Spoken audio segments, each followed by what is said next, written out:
Hey friends, if you cannot remove a language from your Windows computer, then please watch this video. I will guide you through the resolution.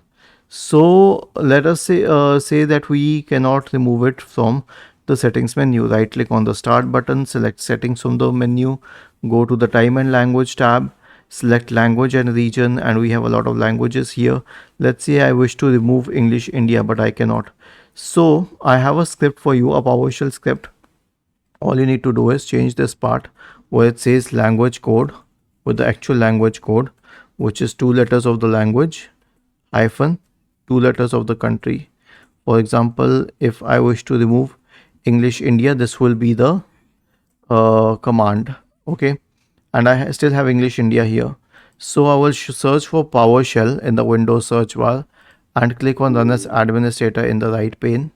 Then I will paste it here, and it has removed English India.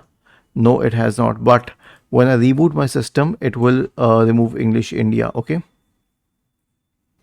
because it says that it will take effect after the next sign in. So just restart your computer and it will remove English India.